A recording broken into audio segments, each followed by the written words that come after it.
शिवाय नमस्तुभ्यम। हरे कृष्ण। आप सभी का दिन शुभ हो। प्रिय श्रोताओं, आज शिव पुराण की कथा का 13वां दिन है।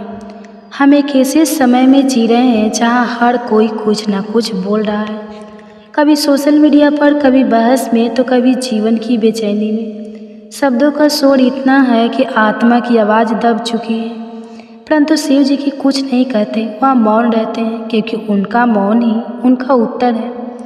उनकी शक्ति ही उनका प्रेम है। और शिव जी का मौन हमें सिखाता है, जब संसार बोलता है तब साधक को सुनना होता है।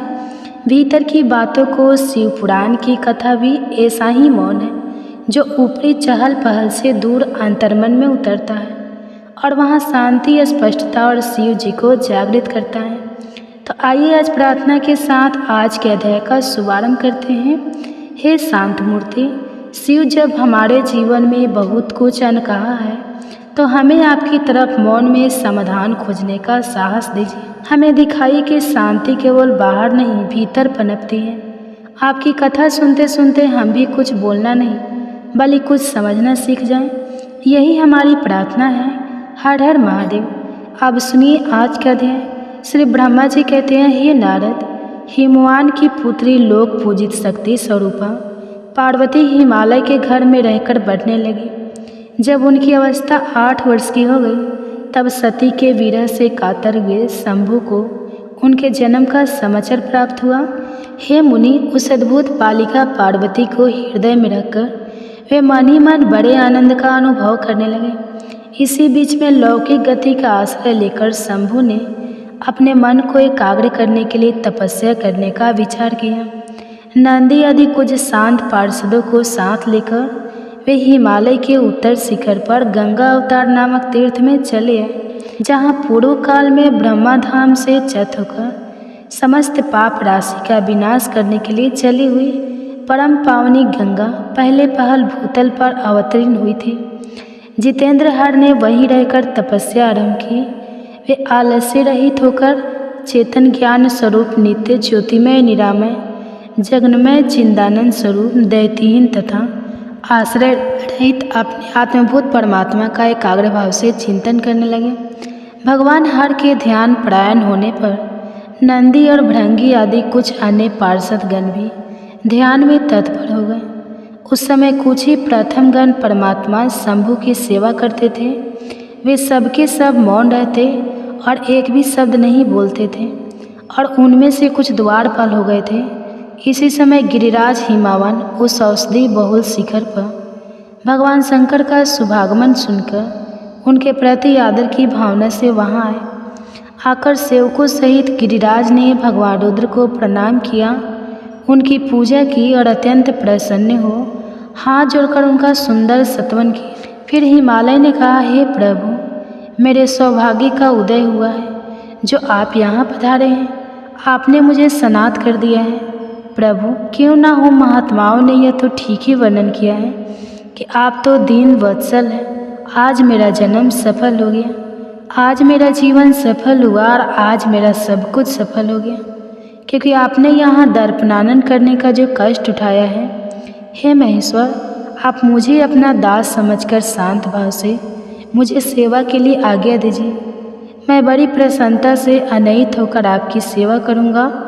श्री ब्रह्मा जी कहते, हे नारद, गिरिराज का यह वचन सुनकर महेश्वर ने किंचित आंखें खोली और सेवकों सहित हिमवान को देखा।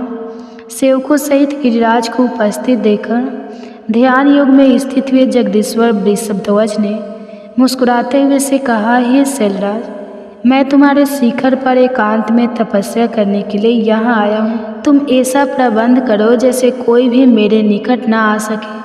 तुम महात्मा हो, तपस्या के धाम हो तथा मुनियों, देवताओं, राक्षसों और अन्य महात्माओं को भी सदा आश्रय देने वाला हो। द्विज आदि का तुम्हारे ऊपर सदा ही निवास रहता है।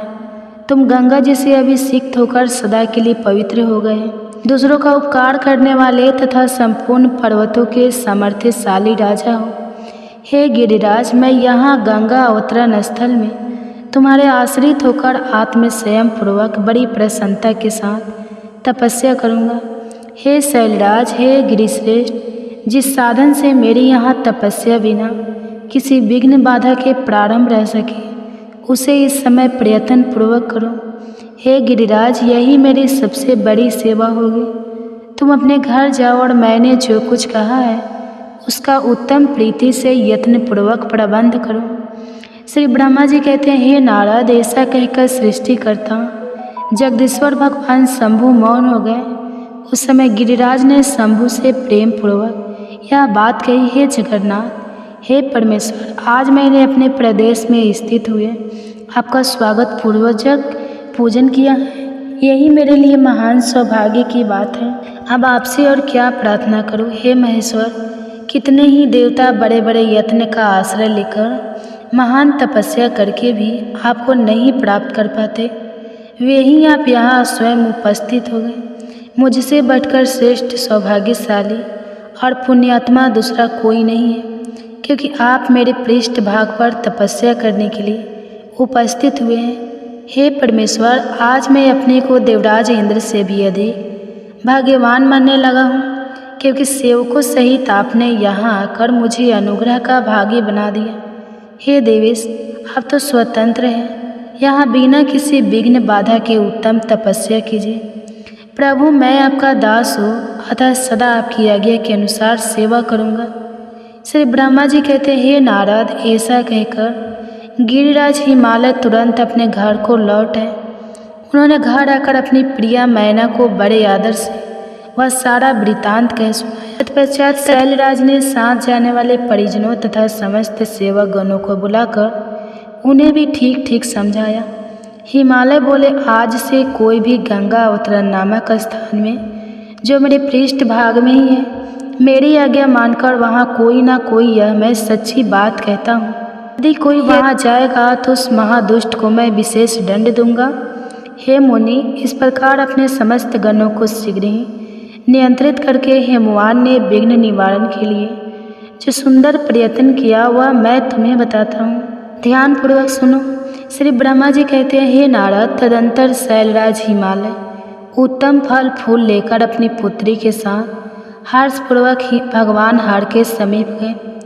वहाँ जाकर उन्होंने ध्यान परायण त्रिलोकीनाथ शिव को प्रणाम किया और अपनी अद्भुत कन्या काली को हृदय से उनकी सेवा में अर्पित कर दिया। फल फूल आदि सारी सामग्री उनके सामने रहकर पुत्री को आगे करके शैलराज ने शंभु से कहा, हे भगवान, मेरी पुत्री या भगवान चंद्रशेखर की सेवा करने के लिए उत्सुक है। आपकी आराधना की इच्छा से मैं इसको साथ लेकर आया हूँ। अपनी दो सखियों के साथ सदा आप शंकर की सेवा में ही रहें। यदि आपका मुझ पर अनुग्रह है तो इस कन्या को सेवा के लिए आज्ञा दीजिए। तब भगवान शंकर ने उस परम मनोहर कामरूपिणी कन्या को देखकर आंखें मूंद ली और अपने त्रिगुणातीत अविनाशी परम तत्व में उत्तम रूप का ध्यान आरंभ किया। उस समय सर्वेश्वर और सर्वव्यापी जटाजूटधारी वेदांत वेद चंद्र कला विभूषण शंभु उत्तम आसन पर बैठकर नेत्र बंद किए ध्यान में ही लग गए। यह देखकर हिमालय ने मस्तक झुकाकर पुनः उनके चरणों में प्रणाम किया। यद्यपि उनके हृदय में दीनता नहीं थी, तभी वे उस समय संयम में पड़ गए कि ना जाने भगवान मेरी प्रार्थना को स्वीकार करेंगे भी या नहीं। वक्ताओं में श्रेष्ठ गिरिराज हिमवान ने जगत के एकमात्र बंधु भगवान शिव से तब इस प्रकार कहा, हे देवाधिदेव, हे महादेव, हे करुणाकार, हे शंकर, हे विभव, मैं आपकी शरण में आया हूँ। आंखें खोलकर मेरी ओर देखिए।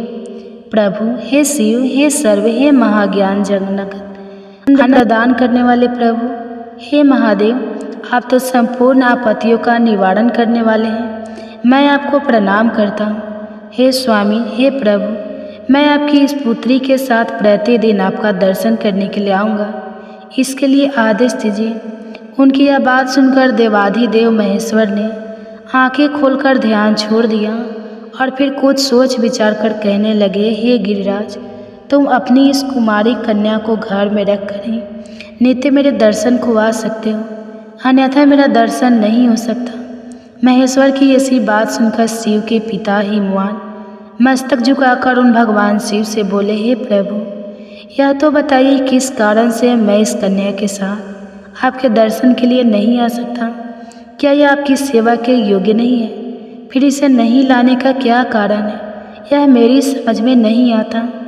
प्रभु यह सुनकर भगवान वृषभध्वज शंभु हंसने लगे और विशेषता दृष्ट योगियों को लोकाचार का दर्शन कराते हुए वे हिमालय से बोले, हे शैलराज, यह कुमारी सुंदर कटी प्रदेश से सुशोभित तनवंगी चंद्रमुखी और शुभ लक्षणों से संपन्न है और इसलिए इसे मेरे समीप तुम्हें नहीं लाना चाहिए। इसके लिए मैं तुम्हें बारंबार रोकता हूँ। वेद के पारंगत विद्वानों ने नारी को माया रूपनी कहा है। विशेषतः युवती स्त्री तो तपस्वी जनों के तप में विघ्न डालने वाली होती है। हे गिरिराज, मैं तपस्वी योगी और सदा माया से निर्लिप्त रहने वाला हूँ, फिर मुझे भला ऐसी युवती स्त्री से क्या प्रयोजन है? तो प्रिय श्रोताओं, आज का अध्याय समाप्त हुआ। इसके आगे का वृत्तांत आप कल सुनेंगे। अब आप सुनिए भगवान शंकर की एक सुंदर कथा। कंजूस सेठ की कहानी सुनाते हैं जो दान पुण्य बिल्कुल भी नहीं करता था। वह तो इतना कंजूस था कि अपने दांत का तिनका भी किसी को ना दे। लेकिन एक बार ऐसी घटना घटी कि उस सेठ को इतना कुछ दान देना पड़ा कि शायद वह अपने पूरे जीवन में भी इतना दान नहीं दे पाता। तो चलिए आपको बताते हैं सेठ जी के साथ आखिर ऐसी कौन सी घटना घटी। एक बार की बात है, किसी नगर में एक बहुत ही कंजूस सेठ रहता था। उसके पास पैसा तो बहुत था, लेकिन फिर भी वह एक बिल्कुल सामान्य व्यक्ति की तरह जीवन जीता था। ना तो वह अपने ऊपर खुद खर्च करता, ना ही अपने परिवार वालों को खुलकर खर्च करने के लिए देता था। भरपूर पैसा होने के बाद भी मानो वह और उसका परिवार एक गरीब की तरह जीवन बिताते थे।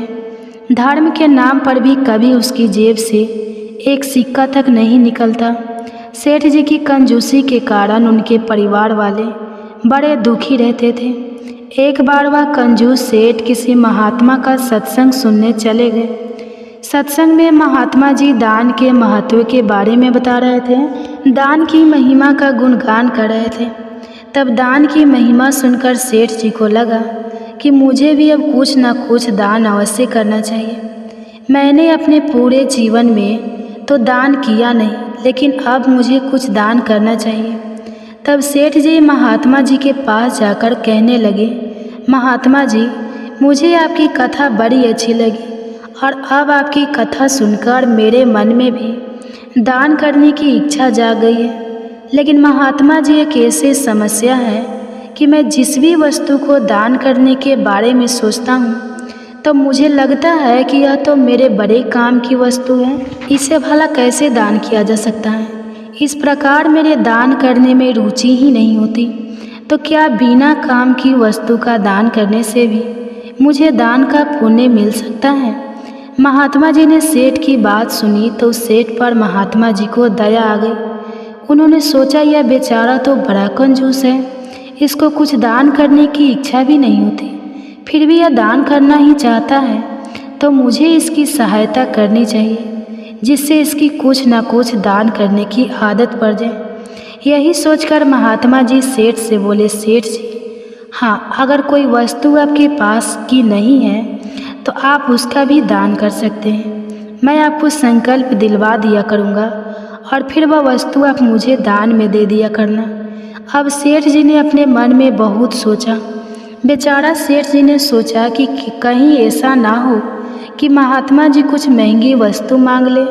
तब उसने अपने मन से एक उपाय सोचकर महात्मा जी से कहा कि महात्मा जी, बुरा मत मानना, हमारे घर में बहुत शाम सब्जी बनती है, सुबह शाम रोटी बनती है, तो सब्जी का छिलका निकलता है और आटे का चौकर भी बच जाता है जो हमारे किसी काम का नहीं होता। तो क्या आप वह छिलका और चौकर का दान स्वीकार कर लेंगे? तो महात्मा जी ने कहा, ठीक है सेठ जी, मैं रोज़ सुबह आपके घर के सामने से ही तो निकलता हूँ। मैं आपसे सब्जी के छिलके और आटे के चौकर का ही दान ले लिया करूँगा। महात्मा जी की यह बात सुनकर कंजूस अब बड़े खुश हो गए। अगले दिन से हर दिन महात्मा जी सेठ जी के घर से छिलकों का दान लेने आने लगे। महात्मा जी रोज़ सुबह सेठ जी को संकल्प दिलवाते और उनसे छिलकों का दान ले लेते वह कंजूस सेठ भी यह सोचकर बड़ा खुश हो जाता कि चलो छिलका तो मुझे वैसे भी फेंकना पड़ता, इससे अच्छा तो यह महात्मा जी ही ले जाते हैं और मुझे भी पुण्य मिल जाता है। महात्मा जी सब्जी के छिलके और आटे का चौकर ले जाकर गौ माता को खिला देते, इससे उनका भी काम बन जाता। कई महीनों तक ऐसा ही चलता रहा। अब भगवान जो सृष्टि के कण कण में विराजमान है, वे यह सब देख रहे थे। एक दिन भगवान को भी मजाक सूझी तो उन्होंने उस कंजूस सेठ के घर पर एक बिल्ली को भेज दिया। अब वह बिल्ली रोज सेठ जी को और उनके परिवार वालों को परेशान करने लगी। कभी वह बिल्ली जाकर रसोई घर में दूध पी जाती, कभी खाने पीने का सामान गिरा देती, कभी उनके घर में मल त्याग कर देती। इस प्रकार वह बिल्ली उन सभी को किसी न किसी तरह से परेशान करने लगी। घर के सभी लोग उस बिल्ली से बड़े दुखी हो गए और बड़े परेशान हो गए। अब एक दिन की बात है, सेठ जी की पत्नी छत पर कपड़े सुखा रही थी। तभी उन्होंने देखा कि वही बिल्ली रसोई में जा रही है, तो उन्होंने वहीं से बिल्ली के ऊपर बाल्टी फेंककर मारी। सेठ जी उसी समय वहाँ से गुजर रहे थे, तो वह बाल्टी सीधे सेठ जी के सिर पर जा लगी और बाल्टी की चोट से सेठ जी के सिर पर घूमड़ हो गया। सेठ जी बोले, अरे भगवान, मैंने तुम्हारा क्या बिगाड़ा है, तुम मुझ पर बाल्टी क्यों फेंक रही हो? सेठानी बोली, मैंने बिल्ली को उधर से जाते देखा था तो मैंने उसी पर बाल्टी फेंकी थी, लेकिन वह आपको जा लगी। इसी तरह फिर एक दिन सेठ जी की बहू रसोई में रोटी बना रही थी। तभी उसने उस बिल्ली को घर के बाहर घूमते देखा। सेठ जी की बहू ने बिल्ली को मारने के लिए पूरी ताकत से उस पर बेलन फेंका और संयोग से सेठ जी भी उसी बिल्ली को मारने जा रहे थे। तभी पीछे से वह भारी बेलन पूरी ताकत से सेठ जी की पीठ पर जा गिरा। सेठ जी दर्द के मारे जोर से कड़ा उठे। यह देखकर सेठ जी की बहू घबरा गई। सेठ जी की चीख पुकार सुनकर घर के सभी लोग वहाँ इकट्ठा हो गए। तब सेठ जी की बहू बोली कि मैंने तो बिल्ली को मारने के लिए उस पर बेलन फेंका था, परंतु पिताजी वह तो आपको जा लगा, इसके लिए मैं क्षमा चाहती हूँ। सेठ जी सोचने लगे कि यह सब घर वाले बिल्ली को मारने के चक्कर में कहीं मुझे ही ना मार डालें। फिर एक दिन सुबह के समय वह बिल्ली सेठ जी के घर में चुपके से बैठी हुई थी। सेठ जी ने उस बिल्ली को देख लिया था, तो सेठ जी तो पहले से ही उस बिल्ली पर खींचे हुए थे कि उसकी वजह से सेठ जी को जाने कितना बार मार पड़ी, जाने कितना बार उन्होंने चोट खाई। तो सेठ जी ने सोचा कि इस बिल्ली ने हमें बड़ा परेशान कर रखा है, आज मैं इस बिल्ली का ही काम तमाम किए देता हूँ। यह सोचकर सेठ जी ने एक बड़ा सा पटिया उठाकर उस बिल्ली के ऊपर दे मारा, तो वह बिल्ली वहीं पर बेहोश हो गई। लेकिन सभी ने सोचा कि बिल्ली मर गई और ठीक उसी समय वह महात्मा जी, जो हर दिन कंजूस सेठ के यहाँ से छिलकों का दान लेने आते थे, वह नियत समय पर छिलकों का दान लेने आ गए।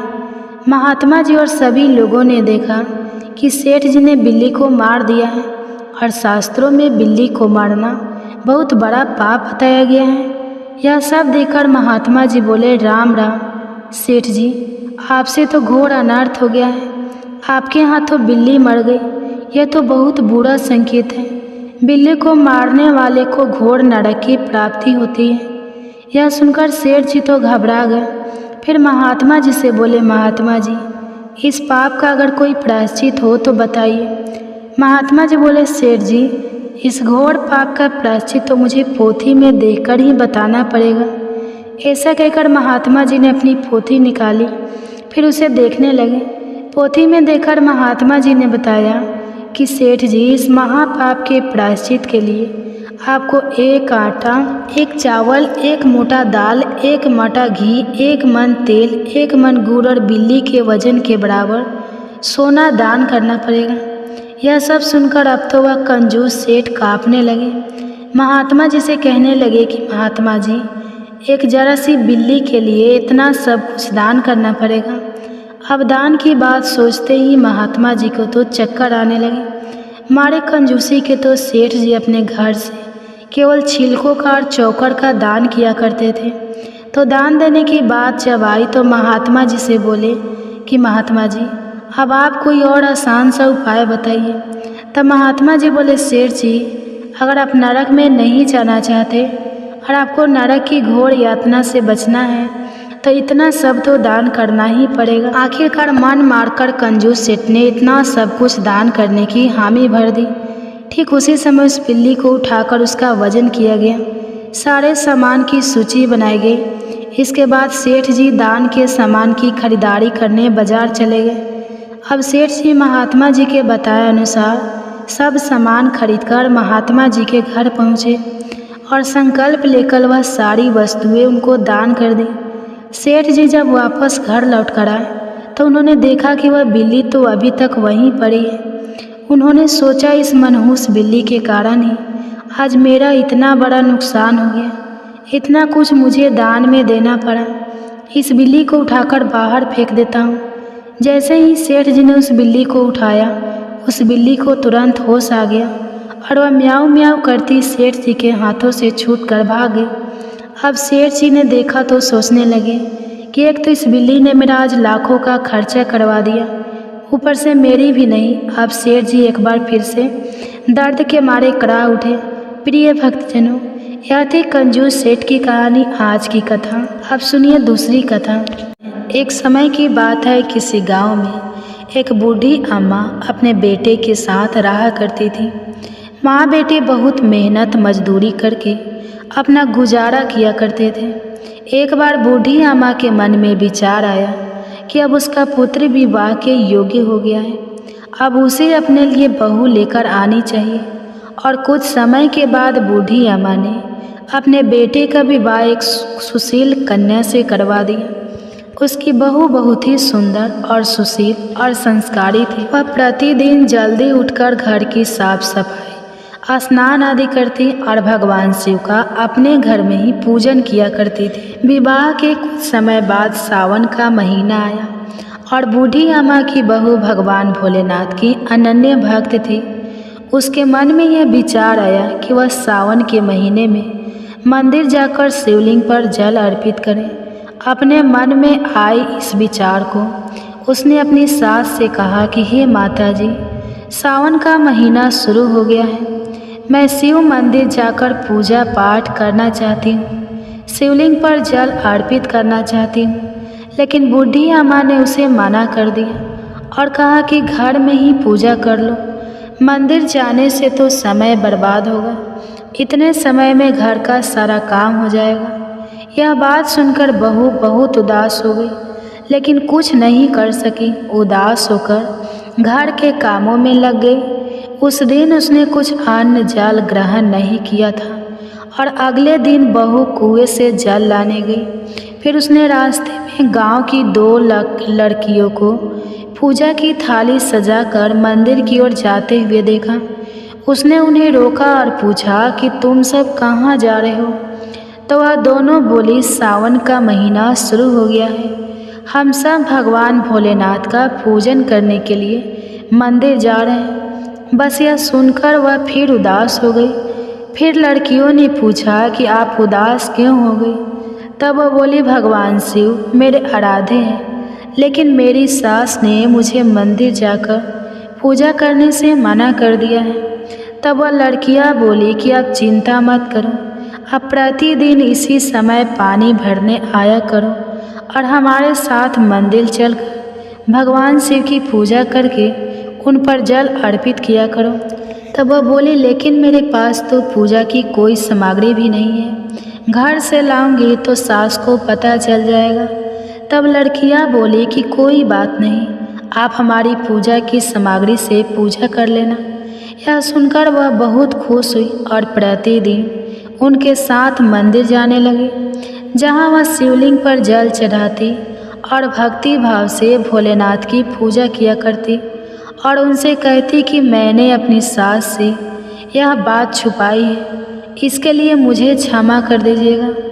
ऐसे ही पूरा सावन का महीना बीत गया। सावन के अंतिम दिन उसने सोचा कि पूरा महीना मैंने इन लड़कियों के पूजन सामग्री से पूजा की है, आज तो मुझे अपना कुछ भोलेनाथ को अर्पित करना ही चाहिए।